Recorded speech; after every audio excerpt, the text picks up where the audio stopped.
നിങ്ങളുടെ favourite shows ഇനി ഒരിക്കലും മിസ്സാവില്ല. ഇപ്പോൾ C5 കാണും നിങ്ങളുടെ ഫേവറേറ്റ് ഷോസ് തികച്ചും സൗജന്യമായി. എന്താടി നിനക്ക് ഇനി മതിയായില്ലേ? എല്ലാവരുടെ മുന്നിൽ കുടുംബത്തിന്റെയും പ്രതാപന്റെ മാനം കളഞ്ഞിട്ട് ഇനിയും നിനക്ക് അഹങ്കാരം തീർന്നില്ലേ?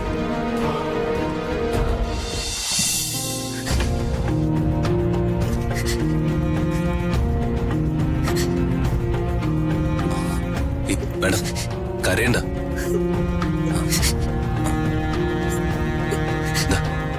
കണ്ണീരോടൊക്കെ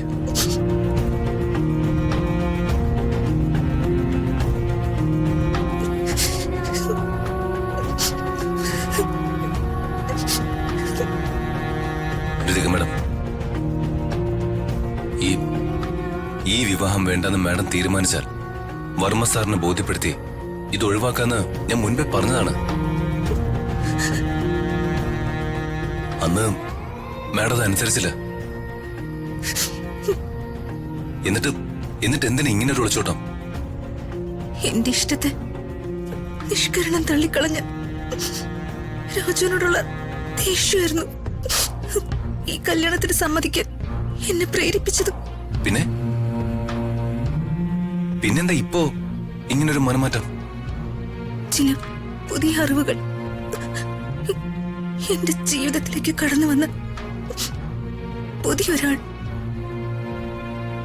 ആളിന്റെ ഉപദേശം അതുകൂടി കേട്ടപ്പോ ഈ വിവാഹം ആത്മഹത്യക്ക് തുല്യമാണെന്ന് എനിക്ക് ബോധ്യമായി. നന്നായി. ആരുടെ ഉപദേശം കൊണ്ടാണെങ്കിലും മാഡം ഇങ്ങനെ ഒരു തീരുമാനം എടുത്തത് നന്നായി.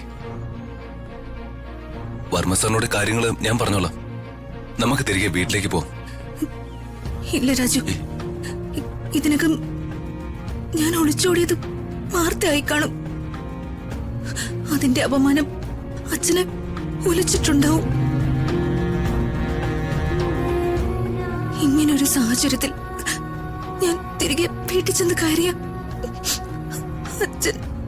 അച്ഛൻ എങ്ങനെ പ്രതികരിക്കുമെന്ന് എനിക്കറിയില്ല. അതൊക്കെ ഞാൻ നോക്കിക്കോളാം. വീട്ടിലേക്ക് അല്ലാതെ വേറെ എവിടെ പോവാനാ? മാഡം എന്റെ കൂടെ വന്നാ മതി. മാഡം ബാക്കിയൊക്കെ എനിക്ക് വിട്. എന്നെ വിശ്വസിക്കും മാഡം. രാജുവിനെ എനിക്ക് 100 വട്ടം വിശ്വാസ. എങ്കിലും ചിലത് തീരുമാനിക്കാനുണ്ട്. എനിക്കൊന്ന് ആലോചിക്കണം. മാഡം ഒന്ന് സമാധാനപ്പെട്. ഞാൻ ജംഗ്ഷനിൽ പോയി വെള്ളം മേടിച്ചോണ്ടിരാം.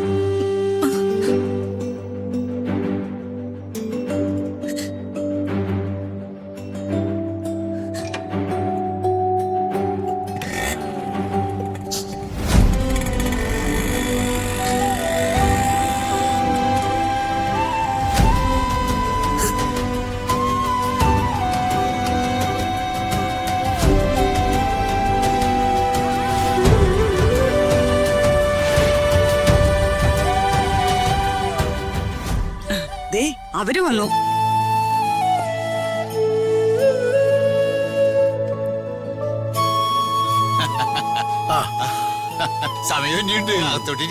വരൂ, അകത്തേക്ക് വരൂ.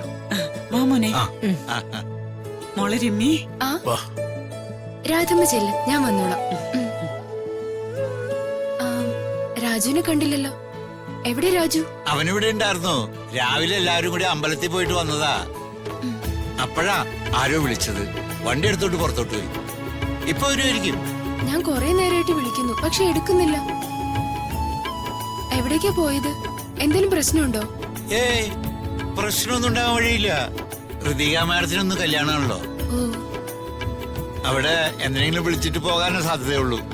ഇവിടെ രാജു ഉണ്ടാവണമെന്ന് വർമ്മ സാറിനും അറിയാവുന്നതല്ലേ? എന്നിട്ടും എനിക്കറിയില്ല കേട്ടോ. വർമ്മ സാറിന്റെ അവിടെ പോയതാണോന്ന് ഉറപ്പില്ല. ദാ വരുതെന്ന് പറഞ്ഞു പോയതാ. മുഹൂർത്തത്തിന് ഇനി സമയമുണ്ടല്ലോ. അതിനു മുമ്പ് അവ ഇങ്ങോട്ട് വരും. മോളെയല്ലേ? വാ. ചെല്ലു.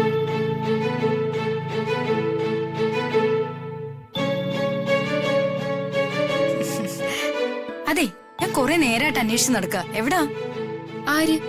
ആരുടെ കാര്യം നീ ചോദിക്കുന്നേ? ആരുടെ കാര്യമായിരിക്കും ഞാൻ ചോദിക്ക? നിന്റെ അവൻ രാജു, അവൻ എവിടെ? ഞാനും അതാ നോക്കുന്നത്. അങ്കിളിനോട് ചോദിച്ചപ്പോ പുറത്തെങ്ങോട്ട് പോയെന്ന് പറഞ്ഞു. വർമ്മ സാറിന്റെ മോൾക്കും ഇന്നാണേ കല്യാണം. അവിടെയോ മറ്റോ പോയോന്ന് സംശയമുണ്ട്. സ്വന്തം പെങ്ങടെ കല്യാണം നടക്കുന്നതിനിടയിലും വർമ്മ സാറിന്റെ മോളുടെ കാര്യം അന്വേഷിക്കാതെ അവന് സമാധാനം വരില്ലേ? ഇക്കണക്കിന് സ്വന്തം കല്യാണത്തിന്റെ ഇടയിൽ വർമ്മ സാറ് വിളിച്ച താലി കെട്ടാൻ നിൽക്കാതെ അവനെ ഓടുമല്ലോടി. അന്ന് താലിക്കൊപ്പേ ഞാനൊരു തൊടലും കൂടി കൊണ്ടുവരും. കഴുത്തെ കൊളുത്തിട്ട് എന്റെ അരയിൽ കൊളുത്തിയിടും. കൂട്ടിയിടുന്നത് തന്നെയാ നല്ലത്. ഇക്കാലത്ത് പയ്യന്മാരെയൊന്നും അത്രയ്ക്ക് വിശ്വസിക്കാൻ പറ്റില്ല. ആ അത് കള. ദേ രാജുവിനെ നീ പറഞ്ഞ പയ്യന്മാരുടെ കൂട്ടത്തിൽ കൂട്ടണ്ട. തങ്കോ തനി തങ്കം. ആ പിന്നെ ഊണ് കഴിച്ചിട്ടേ പോവാവൂ. അതിന് നിന്റെ റിക്വസ്റ്റ് ഒന്നും വേണ്ട കുട്ടി. ഊണ് കഴിക്കാനാ വന്നേ, കഴിച്ചിട്ടേ പോവൂ. ബാ. മുഹൂർത്ത സമയം അടുത്തിട്ടും എന്താ കല്യാണത്തിന്റെ ഒരു തിക്കും തിരക്കും കാണുന്നില്ലല്ലോ. എന്താ ഇനി ഈ കല്യാണം മുടങ്ങുന്ന അവസ്ഥയിലാണോ? ഏയ് ഇതിനെ ആര് വിചാരിച്ചാലും മുടങ്ങില്ല. കാരണം സ്വന്തം മരുമോൻ തന്നെയല്ലേ കെട്ടുന്നത്. അത് ശരിയാ. കുടുംബത്തിൽ തന്നെ നടക്കുന്ന കല്യാണം ആര് മുടക്കാനാ?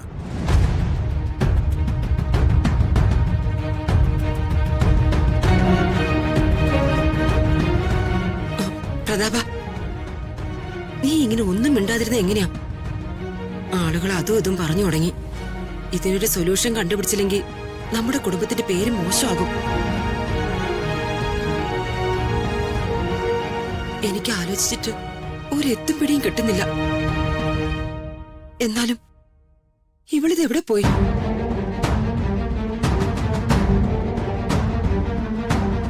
പ്രതാപ, നിന്നെ വിഷമിപ്പിക്കാൻ വേണ്ടി പറഞ്ഞതല്ല. എനിക്ക് മനസ്സിലാകും നിന്റെ അവസ്ഥ. ഇനി അവളുടെ അമ്മയുടെ അടുത്തെങ്ങാനും. ഇല്ല, അങ്ങനെ ഒരു അവസ്ഥ ഉണ്ടായാൽ ഇനി എനിക്ക് അങ്ങനെ ഒരു മകൾ ഇല്ലെന്ന് ഞാൻ കരുതും.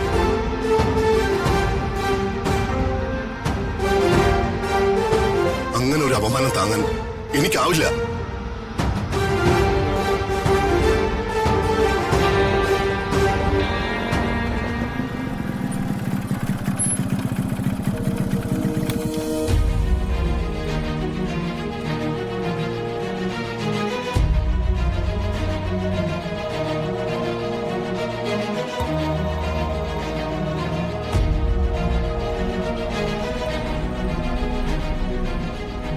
രാജു, ഈ ഒരു സാഹചര്യം എങ്ങനെ ഹാൻഡിൽ ചെയ്യണമെന്ന് എനിക്ക് അറിയില്ലായിരുന്നു.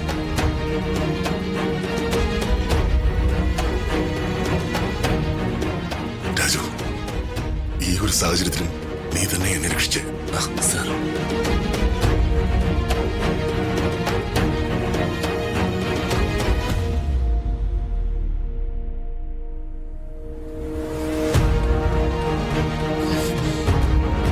എടി, എവിടേക്കാടി ഈ സമയത്തൊരു ഒളിച്ചോട്ടം?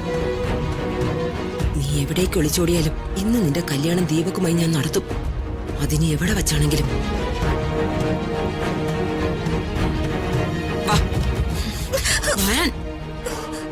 എന്താടി, നിനക്കിനിയും മതിയായില്ലേ?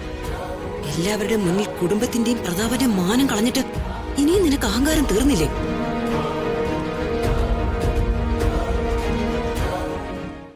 ഡൗൺലോഡ് ചെയ്യൂ C5 ആപ്പ്. കാണൂ എല്ലാ എപ്പിസോഡുകളും സൗജന്യമായി.